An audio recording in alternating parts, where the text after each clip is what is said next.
The clouds of war are forming. The dark shadows are descending on America. Behind me is the United Nations, the UN. The United Nations General Assembly, as the world is literally talking about World War III. I'm not making this up. Armageddon. Over here is the Security Council. The Security Council of the UN. Diplomacy. We're talking about war and peace. The dark clouds of war are deepening.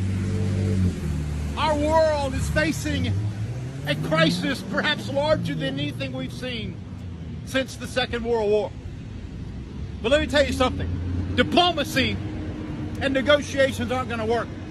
Ezekiel chapter 38 tells you what's going to happen, what World War III is going to be. Gog and Magog come from the north. That's Russia and Putin to Israel. The kings of the east come into the valley of Megiddo and they meet at Israel. It's not about Ukraine. Ukraine is a diversion. It's about Israel. The Third World War happens in Israel. It is about Israel.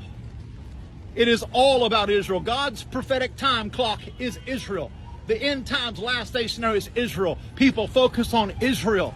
Jesus is coming. That's what the War of Armageddon means. And look, you can come together for unity and connectivity and networking.